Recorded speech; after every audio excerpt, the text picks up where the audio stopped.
નમસ્કાર મારા વહાલા વિદ્યાર્થી મિત્રો, આજે વાત કરીશું ધોરણ 11 વિષય હિન્દીના ચેપ્ટર નંબર 2 બાપુ કી કુટિયા में પાઠના સ્વાધ્યાયનું સંપૂર્ણ સમજૂતી સાથે સોલ્યુશન મેળવીશું। એ પહેલા ચેનલની અંદર પ્રથમ વખત આવ્યા છો તો વિદ્યાર્થી મિત્રો ચેનલને સબસ્ક્રાઇબ કરી તમારા મિત્રો સુધી આ વિડીયો શેર કરવાનું ભૂલશો નહીં। प्रश्न नंबर 1, निम्नलिखित प्रश्नों के उत्तर दिए गए विकल्प में से चुनकर लिखिए। प्रश्न नंबर 1, लेखक कहाँ बैठा है? तो पायताने में। जवाब आएगा ख। प्रश्न नंबर 2, शेल्फ के ऊपर रखा पत्थर का टुकड़ा कैसा है? तो उबड़ खाबड़। जवाब आएगा ख। चिकने पत्थर के टुकड़े पर क्या लिखा है? प्रेम ही भगवान है। जवाब आएगा क। बापू की कुटिया के कितने भाग हैं? जवाब आएगा ख 3। एक एक वाक्य में उत्तर दीजिए। प्रश्न नंबर 2, पहला प्रश्न है, लेखक ने विश्व वंदय व्यक्ति किसे कहा है? तो लेखक ने गांधी जी को विश्व वंदय व्यक्ति कहा है। प्रश्न दूसरा, बापू का बिस्तरा किन वस्तुओं से निर्मित था? तो बापू का बिस्तरा खजूर की चटाई, एक गद्दा और खादी से निर्मित था। प्रश्न तीसरा, हिंदुत्व के नाम पर किसने अनर्थ किया? तो हिंदुत्व के नाम पर बापू के हत्यारे नाथूराम गोडसे ने अनर्थ किया। प्रश्न चौथा, अंतिम दिनों में बापू की सेवा कौन करता था? तो अंतिम दिनों में बापू की सेवा राजकुमारी अमृत कौर करती थी। प्रश्न पांचवा, थक जाने पर बापू किसके सहारे बैठते थे? तो थक जाने पर बापू एक बड़े तकिए के सहारे बैठते थे। प्रश्न नंबर 3, 2-3 वाक्य में उत्तर दीजिए। लेखक अपने आप को दुर्भागी क्यों समझते हैं? तो लेखक बापू के आदेश पर स्वतंत्रता आंदोलन में कूद पड़े थे। पढ़ाई छोड़कर अपना पूरा जीवन देश की आज़ादी में प्रति समर्पित कर दिया था। इसके लिए कई बार उन्हें संकटों का भी सामना करना पड़ा। बापू के प्रति इनके मन में अपार श्रद्धा थी, पर बापू के जीवन काल में वे अनेक उनके आवास पर पहुंचकर उनके दर्शन न कर सके। लेखक उसके लिए अपने आप को दुर्भागी समझते हैं। प्रश्न नंबर 2, लेखक ने गांधी जी के बिस्तरे को गौरवशाली क्यों कहा है?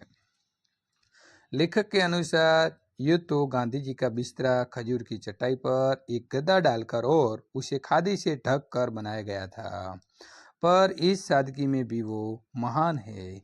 वो बड़े बड़े रत्न जड़े सिंहासनों से भी बड़ा सिंहासन है, क्योंकि इस बिस्तर को अपने ऊपर उस बड़े आदमी, इस महापुरुष को दिनों महीनों वर्षों आसीन कराने का गौरव प्राप्त हुआ है, जिसके दर्शन को लोग तरसते थे। इसीलिए लेखक ने गांधी जी के बिस्तर को गौरवशाली कहा है।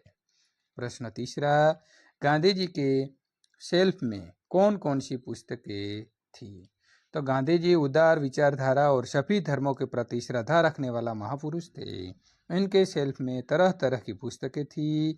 उसमें जहां रिफिकिंग क्रिश्चियनिटी, हजरत ईसा और ईसाई धर्म जैसी पुस्तकें थी, वहीं रामचरितमानस, गीताणी, गीताई जैसी पुस्तकें भी थी। इसके अलावा श्री स्वच्छवृत्ति, आश्रम भजनावली तथा सार्थ गुजराती जोड़नी कोश जैसी पुस्तकें भी उसके शेल्फ में थी। हे राम की स्मृति ने लेखक को किस कठोर चट्टान पर पटक दिया? बापू की कुटिया में लेखक अपनी कल्पना के बापू को अपने बिस्तरे पर बैठे हुए ईरवदा चक्र घुमाते हुए तथा अन्य कार्य करते हुए देखते हैं। तभी लेखक की नजर दीवार पर उभरे हे राम शब्द पर पड़ती है। वे एकाएक कल्पना लोक से उठकर ऐसी कठोर चट्टान पर पटक दिए जाते हैं जहां हे राम शब्द ने उन्हें बापू के अपने बीच न होने का एहसास करा दिया।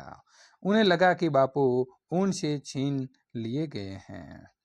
प्रश्न नंबर 5, बापू के तीनों बंदरों इशारे से क्या कह रहे हैं?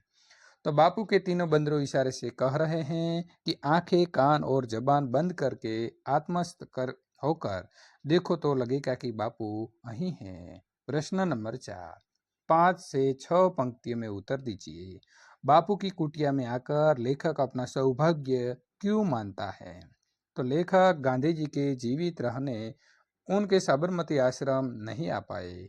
वो उसे अपने दुर्भाग्य मानते हैं। इनके न रहने पर उनकी कुटी में आने पर उसे लगता है कि यदि वो इन दिनों आता तो उनके बिस्तर के निकट इतनी देर तक न बैठ पाता। इस साथ एकांत में उनकी कुटिया से इतना दाम्पत्य स्थापित करने का सुख भी उसे न मिल पाता। इनके पायताने बैठकर वो अपनी लेखनी को सार्थकता भी प्रदान न कर पाता, जो तब न मिलता वो आज पाने का अवसर मिलने से लेखक स्वयं को सौभाग्यशाली मानता है। बापू के कमरे में लेखक को क्या क्या दिखाई देता है? तो बापू के कमरे में लेखक इन बहुत सी चीजों का देखता है जिनका उपयोग बापू करते थे। लेखक खजूर की चटाई पर एक गद्दा डालकर और उसे खादी से ढक कर बनाए गए बापू के बिस्तर को देखता है। बिस्तरे पर बापू का तकिया और तुलसी की माला है। इनका प्रिय चरखा भी वहीं रखा हुआ है। बापू की घड़ी और खड़ाऊ भी रखे हुए हैं। कमरे की खुली अलमारी पर उनके तीनों बंदर उनकी याद दिला रहे हैं।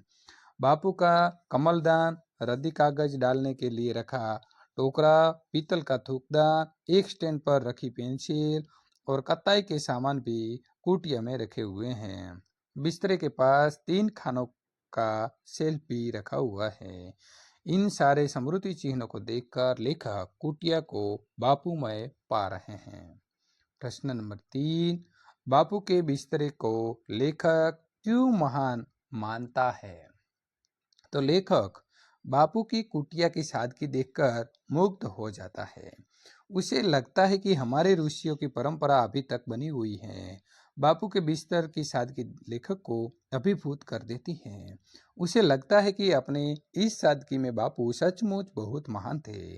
रत्न जड़े सुवर्ण सिंहासन भी बापू के बिस्तर से ईर्ष्या करते होंगे।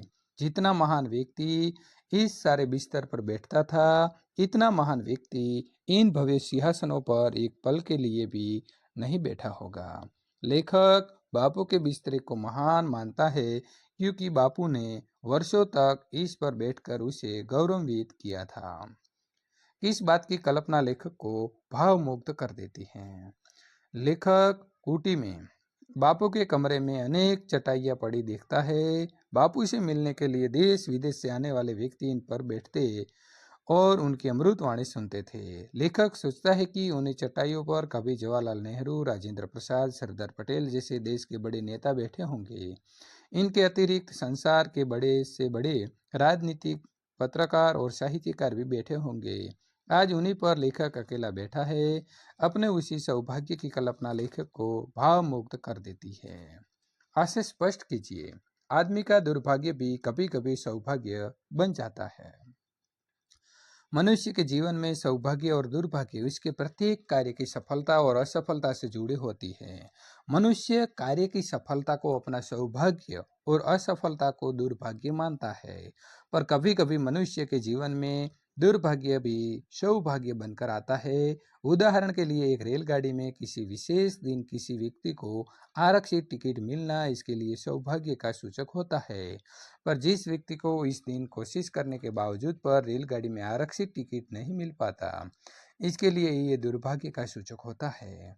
पर संयोग से किसी कारणवश इस दिन गाड़ी की दुर्घटना हो जाए तो उसमें आरक्षित टिकट पर यात्रा करने वाला यात्री का सौभाग्य दुर्भाग्य में बदल जाता है और आरक्षित टिकट से वंचित रह जाने वाला व्यक्ति का टिकट न पाने का दुर्भाग्य सौभाग्य में बदल जाता है।